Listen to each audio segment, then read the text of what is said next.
When I talk about street racing, what is the first thing that comes to your mind? Is it true men of passion hopping in their cars and going for a spirited drive and understanding the dangers but putting their safety and skill above all else? Do you think about great movies like Fast and the Furious, Initial D, things where there's a real hero who's the best of the best and is just a slept-on street racing driver? Or do you think of Joe Schmo Goober in his parents' BMW sedan seeing how much air he can get before defying all of the odds and not killing himself on some canyon? Well, I hope you're thinking of the third one, because that's exactly what we're looking at today. We got a video that popped off about a month ago. This happened pretty much about a month ago, almost to the day actually, of this group of drivers heading down the mountain. And all this video is captured by this guy here, this Tesla in the back of the line. And he captures a moment where this BMW sedan here goes for a move that, in all stretches of the word, was most likely suboptimal. So judging from what we can tell, this guy seems to be in about a early mid-2000s 3 Series. I believe that's an E90 sedan. So some immediate things to think of right off the bat here is that this car is very forgiving. I talk about it a bunch of times with a lot of my buddies. I am not a big BMW fan. I cannot stand the people who drive them. 99% of the time, they are someone that I just do not mesh with on a very deep social level. I cannot even count how many times I have been driving behind someone in a BMW who, by all stretches of the word, is a man with a loaded gun who can't seem to point at anywhere but his own forehead. And that car does the unimaginable to pull that barrel away and just keep the guy alive. I don't understand it, but they are truly amazing handling cars, and they are so fast. So as we can see here, this guy goes for a move, but really strange place to go for a move. He goes for it after that left-hand turn, which is a turn that you could see the whole way through, you know, to play ball with the idea of wanting to go on the other side of the road to pass a car. On that left-hand turn, you could see the whole way through it. It's a curve, and you'd be on the inside radius of the turn, but he doesn't choose to go for the move there. He chooses to go for it near the end of the corner, and I think pride really just takes over here, and I'll just let the video say the rest. Now, not too dissimilar to a Hollywood blockbuster with E.T. soaring by the moon, this BMW goes to do the same. Genuinely really scary crash. You could see that the runoff banked up off there in the darkness, and that thing just flies over the hill and down the mountain. So extremely scary, but the only reason I'm making fun of it is both the driver and passenger are okay, according to my understanding. Why go for a move like this if it isn't just blind ego? Which, by the way, when it comes to mountain driving and just street racing in general, there is no room for ego. You have to understand, you're not driving on a track. I'm not coming in here like the fun police and telling you where you can and can't drive. But if you are going to drive somewhere that's a public road, you have to think of the fact that it is a public road while you're driving. Going to the opposite side of the road to pass another car is already a huge commitment. It's not something that's super uncommon, but it is still a leap in trust and safety, and is something that would be considered a danger. It is a bigger danger than just staying in your lane. Now, the reason why I can't chalk this up to anything other than ego is, why in the world would you want to pass on the outside of a right-hand turn? You can't see what's coming. The cars you're passing are blocking your view. You cannot see.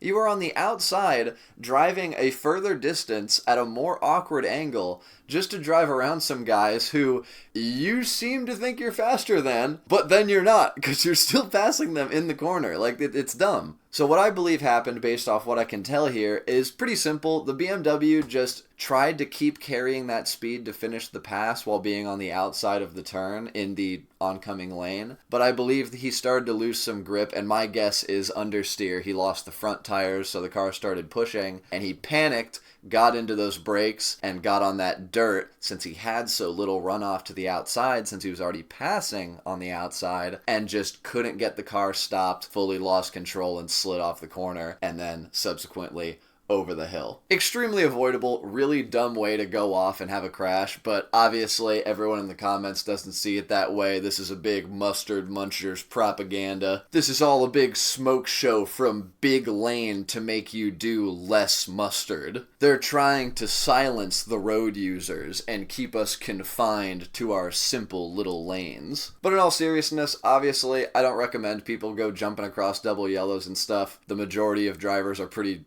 fucking awful, to be honest, so I really wouldn't recommend anyone to do anything that is fast. But I talk about these crashes realistically. When it comes to crossing the double yellow, that's just something that, may not be smart to do, but it's not the reason that people crash. There are actual direct reasons why people crash. Hence, in this situation, he should have never crossed the double yellow in the first place because he just wasn't able to make that pass stick, and it was just a dumb place to do it. But the reason he crashed was carrying too much speed, losing control of the car, and sliding off the corner and then off the mountain. Now, this is obviously the aftermath, and it's something that I just keep seeing so much of online, and I find it so disappointing. Canyon roads are supposed to be a place where you can kind of get away from all the traffic and everything and just be able to kind of drive for yourself. But all I see recently are these people who just do these stupid moves and end up in these bad crashes that bring out all this law enforcement,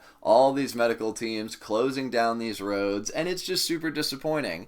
Now you may be wondering, if all these guys are killing themselves, where are the other drivers that are just making it worse all around? Well, they're over on the freeway for some reason that I can't seem to figure out either. Consider this new generation of drivers the Vin Diesel and the Wangan anime. Some guy who's got the hard one-liners and the sick following just to go drive straight. I don't know. Now, I don't know if I can play the audio from this because it's kind of some big moody thing, but this guy right here speeds past highway patrol, and then highway patrol changes lanes, and he's waiting to see if the guy lights him up, and then there it is, those police lights on the car. So what do? We, on video, flee from police, run from the cops, and just kind of make a joke out of it, and just drive off. Now, something I want to point out here while he's still talking about being chased is there it is. He says he's got to lock in on God. He hasn't even left the lane. He has not even left the lane. Bro gave up. You are running at what was the top speed there? I missed it. Over 100 miles an hour, obviously. Getting into maybe the 150 range. But why? What's the point? I don't understand the fun in this. This is one of those things where I guess I just come from a different time, because to me, the cornering is the fun part of driving. But same as in another video where I made fun of that other streamer who just cuts up traffic on the freeway on live stream and did a whole press tour talking about how cool he was and how much speed doesn't bother him. You're not doing anything. You got a sick car, sure, your car goes super fast in a straight line. What are you doing? Dying? Seeing if someone else could die? What's the point? I don't even have anything to mark up about this, because obviously you don't want to get chased by cops, and obviously you don't want to post footage of you being chased by cops on the internet. But both of those have been done here. There's no driving to even critique, because there is no driving. It's just mobbing in a straight line. It's like tuning in to watch the Roadrunner, but all the Roadrunner's doing is running on the I-5 northbound. Big fucking whoop. I didn't go look around for it, but another funny thing about this video that I could see from the comments here is apparently on this guy's exact same page, he also posts his face and other information about himself. So this guy is literally running from police and then just posting it on his profile to just give anyone who would be interested in writing this guy up or hunting him down just a full smorgasbord of information to just find this guy. This trend of racing on freeways and running from police and picking races with random traffic that don't even really want to drive with you just really seems like a style of driving that is based so much more around the shock value of the speed to get attention online rather than actually honing in a skill and learning to be a more talented driver. That's just the way I see it, but I don't know. You guys let me know if you think something different, but I just kind of wanted to touch on this stuff a bit. I feel like I keep seeing the same type of driving videos all the time recently. This kind of feels like I guess it may be the way things are going now, which to me I find kind of disappointing, but maybe to other people they don't. So we'll see who wins, but that's pretty much it. I just wanted to share this, and I hope you guys enjoyed, and I appreciate you guys stopping by. Thanks.